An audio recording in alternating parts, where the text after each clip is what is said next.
नमस्ते दोस्तों, और बुक ज्ञान में आपका एक बार फिर से स्वागत है। आज हम जिस व्यक्ति के बारे में बात करने जा रहे हैं, उन्हें दुनिया का सबसे महान निवेशक वॉरेन बफे अपना गुरु मानते हैं। बफे कहते हैं कि 19 साल की उम्र में एक किताब पढ़ना उनकी जिंदगी का सबसे बड़ा टर्निंग पॉइंट था, और उस किताब ने उनके निवेश के तरीके को हमेशा के लिए बदल दिया। आज हम उसी किताब के बारे में बात करेंगे, बेंजामिन ग्राहम द्वारा लिखी गई द इंटेलिजेंट इन्वेस्टर। ये किताब कोई जल्दी अमीर बनने की स्कीम नहीं बताती, ये आपको हॉट टिप्स या रातों रात करोड़पति बनने के सपने नहीं दिखाती, बल्कि ये आपको एक ऐसा फ्रेमवर्क, एक ऐसा माइंडसेट देती है जिससे आप शेयर बाजार के उतार चढ़ाव से खुद को बचा सकते हैं और लंबे समय में एक स्थायी और सुरक्षित संपत्ति का निर्माण कर सकते हैं। ग्राहम को वैल्यू इन्वेस्टिंग का पिता कहा जाता है, और आज हम उनके ज्ञान के खजाने के पहले हिस्से को खोलेंगे। इस पहले पार्ट में हम एक इंटेलिजेंट इन्वेस्टर की सोच और उसके मनोविज्ञान को समझेंगे। तो चलिए इस अद्भुत यात्रा की शुरुआत करते हैं। सबसे पहले और सबसे जरूरी, ग्राहम हमें निवेश और सट्टेबाजी के बीच का फर्क समझाते हैं। आज के समय में ज्यादातर लोग जो शेयर बाजार में करते हैं, वो असल में निवेश नहीं बल्कि सट्टेबाजी होती है। ग्राहम के अनुसार एक निवेश ऑपरेशन वो है जो गहन विश्लेषण के बाद मूलधन की सुरक्षा और पर्याप्त रिटर्न का वादा करता है। जो ऑपरेशन इन जरूरतों को पूरा नहीं करते, वे सट्टेबाजी हैं।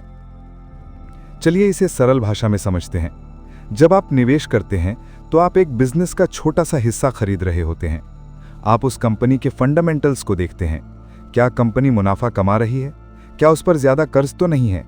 क्या उसका मैनेजमेंट अच्छा है? क्या भविष्य में उसके बढ़ने की संभावना है? आपका लक्ष्य होता है कंपनी के साथ साथ धीरे धीरे ग्रो करना। वहीं दूसरी ओर सट्टेबाजी का मतलब है कीमत के उतार चढ़ाव पर दांव लगाना। एक सट्टेबाज को कंपनी के बिजनेस से कोई मतलब नहीं होता। उसे बस इस बात की परवाह होती है कि आज जो शेयर उसने 100 रुपए का खरीदा है, कल उसे कोई 110 रुपए में खरीदने आ जाए। उसका विश्लेषण कंपनी पर नहीं बल्कि बाजार के मूड पर, चार्ट्स पर और इस बात पर आधारित होता है कि दूसरे लोग क्या सोच रहे हैं। ग्राहम कहते हैं कि सट्टेबाजी में कुछ भी गलत नहीं है, लेकिन आपको यह पता होना चाहिए कि आप सट्टेबाजी कर रहे हैं। सबसे बड़ा खतरा तब होता है जब आप सोच रहे होते हैं कि आप निवेश कर रहे हैं, जबकि असल में आप सट्टा लगा रहे होते हैं। एक इंटेलिजेंट इन्वेस्टर हमेशा निवेश करता है, सट्टा नहीं। अब जब हमने ये समझ लिया, तो ग्राहम हमें बताते हैं कि इंटेलिजेंट इन्वेस्टर 2 तरह के हो सकते हैं। आपको यह तय करना है कि आप इनमें से कौन हैं। पहले है रक्षात्मक निवेशक, द डिफेंसिव इन्वेस्टर। ये वो निवेशक है जो ज्यादा समय या मेहनत देना नहीं चाहता। उसकी पहली प्राथमिकता है अपने लगाए हुए पैसे को सुरक्षित रखना और गंभीर गलतियों से बचना।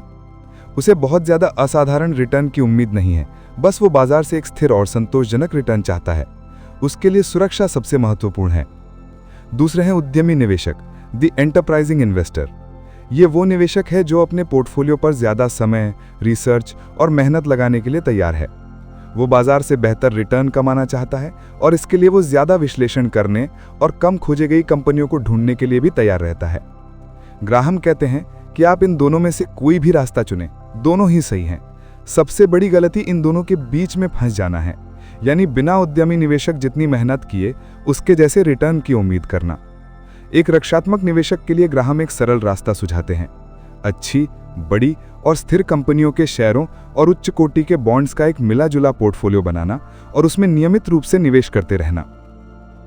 अब आते हैं इस किताब के सबसे मजेदार और सबसे गहरे कॉन्सेप्ट पर, जिसका नाम है मिस्टर मार्केट।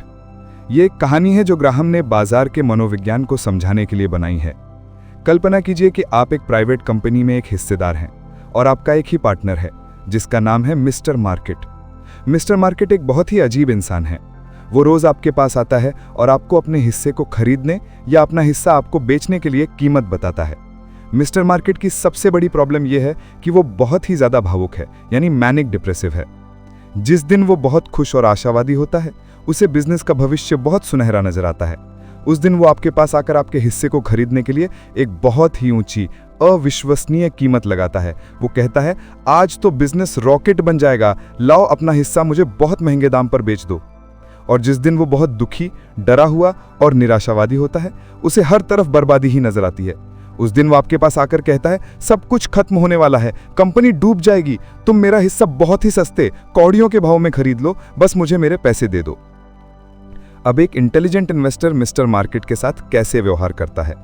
सबसे पहले वो ये जानता है कि मिस्टर मार्केट की बताई गई कीमत का बिजनेस की असली कीमत से यानी इंट्रिंसिक वैल्यू से कोई लेना देना नहीं है। वो मिस्टर मार्केट के मूड का गुलाम नहीं बनता। जब मिस्टर मार्केट बहुत ज्यादा खुश होकर ऊंचे दाम लगा रहा होता है तो इंटेलिजेंट इन्वेस्टर या तो उसे खुशी खुशी अपना हिस्सा बेच देता है या फिर उसे नजरअंदाज कर देता है। और जब मिस्टर मार्केट बहुत ज्यादा डर कर सस्ते में अपना हिस्सा बेच रहा होता है तो इंटेलिजेंट इन्वेस्टर इस मौके का फायदा उठाता है और खुशी खुशी उससे उसका हिस्सा खरीद लेता है। कहने का मतलब यह है कि शेयर बाजार आपका मालिक नहीं बल्कि आपका नौकर होना चाहिए। आपको रोज रोज कीमतों को देखकर खुश या दुखी होने की जरूरत नहीं है। आपको बाजार को यह बताने की अनुमति नहीं देनी चाहिए कि आपके निवेश की कीमत क्या है। आप जानते हैं कि आपने एक अच्छा बिजनेस खरीदा है और जब तक उस बिजनेस के फंडामेंटल्स मजबूत हैं तब तक मिस्टर मार्केट के पागलपन से आपको कोई फर्क नहीं पड़ना चाहिए। आप उसकी भावनाओं का फायदा उठाते हैं, उसकी भावनाओं का शिकार नहीं बनते। यही एक इंटेलिजेंट इन्वेस्टर की सबसे बड़ी पहचान है। जो लोग रोज रोज स्क्रीन देखकर पैनिक करते हैं या लालच में आते हैं वो मिस्टर मार्केट के जाल में फंस जाते हैं। अंत में पार्ट 1 के लिए ग्राहम का एक और महत्वपूर्ण सिद्धांत है महंगाई के खिलाफ खुद को सुरक्षित रखना। ग्राहम समझाते हैं कि सिर्फ बैंक में पैसा रखना या सिर्फ बॉन्ड्स में निवेश करना आपको अमीर नहीं बना सकता, क्योंकि समय के साथ महंगाई आपके पैसे की खरीदने की शक्ति को कम कर देती है। अगर आपकी बचत पर 4% का ब्याज मिल रहा है और महंगाई 6% है तो आप असल में हर साल 2% गरीब हो रहे हैं। इसलिए महंगाई को मात देने के लिए इक्विटी यानी अच्छी कंपनियों के शेयरों में हिस्सेदारी रखना बहुत जरूरी है। एक अच्छी कंपनी समय के साथ अपने प्रोडक्ट्स की कीमतें बढ़ा सकती है और अपने मुनाफे को भी बढ़ा सकती है, जिससे आपके निवेश की वैल्यू भी महंगाई के साथ साथ बढ़ती रहती है। एक इंटेलिजेंट इन्वेस्टर अपने पोर्टफोलियो को इस तरह से संतुलित करता है कि वो महंगाई के असर से सुरक्षित रहे। तो दोस्तों, इस पहले भाग का सार यह है, एक इंटेलिजेंट इन्वेस्टर बनने के लिए आपको जीनियस होने की जरूरत नहीं है, बल्कि आपको एक सही माइंडसेट और भावनात्मक अनुशासन की जरूरत है। आपको निवेश और सट्टेबाजी के बीच का फर्क पता होना चाहिए। आपको यह तय करना होगा कि आप एक रक्षात्मक निवेशक हैं या एक उद्यमी निवेशक। और सबसे महत्वपूर्ण, आपको मिस्टर मार्केट को अपना दोस्त बनाना होगा, अपना मालिक नहीं। आपको उसके डर का फायदा उठाना होगा और उसके लालच से दूर रहना होगा। ये तो सिर्फ शुरुआत थी, ये तो सिर्फ मानसिकता की बात थी। लेकिन सवाल यह है कि हम एक अच्छी कंपनी कैसे चुनें? हम ये कैसे तय करें कि किसी शेयर की असली कीमत क्या है और क्या वो खरीदने के लिए सस्ता है या महंगा? इन सभी सवालों का जवाब हम इस सीरीज के दूसरे पार्ट में जानेंगे, जहां हम बेंजामिन ग्राहम के सबसे शक्तिशाली हथियार मार्जिन ऑफ सेफ्टी के बारे में बात करेंगे और उन नियमों को सीखेंगे जिनसे हम एक अच्छी कंपनी को उसके सही मूल्य पर या उससे कम पर खरीद सकते हैं। तो चलिए सीधे उस कॉन्सेप्ट पर आते हैं जिसे बेंजामिन ग्राहम सफल निवेश का केंद्रीय सिद्धांत कहते हैं। ये 3 शब्दों का एक छोटा सा मंत्र है, मार्जिन ऑफ सेफ्टी, यानी सुरक्षा का मार्जिन। ये क्या है? ये बहुत ही सरल और शक्तिशाली विचार है। मार्जिन ऑफ सेफ्टी का मतलब है किसी चीज को उसकी असली कीमत से काफी कम दाम पर खरीदना। मान लीजिए आप एक विशेषज्ञ हैं और आपको पता है कि एक कार की असली कीमत 10 लाख रुपए है। अगर कोई आपको वो कार 9,50,000 रुपए में बेचता है तो क्या आप खरीदेंगे? शायद नहीं, क्योंकि इसमें कोई खास फायदा नहीं है और अगर आपके अनुमान में छोटी सी भी गलती हुई तो आपको नुकसान हो सकता है। लेकिन अगर कोई आपको वही कार सिर्फ 5 लाख रुपए में बेच रहा हो तो आप उसे तुरंत खरीद लेंगे। क्यों? क्योंकि यहाँ आपके पास 5 लाख रुपए का मार्जिन ऑफ सेफ्टी है। अगर आपकी गणना में थोड़ी बहुत गलती भी हो जाए या कार में कोई छोटी मोटी खराबी भी निकल आए, तब भी आपके पास नुकसान से बचने के लिए एक बहुत बड़ा कुशन है।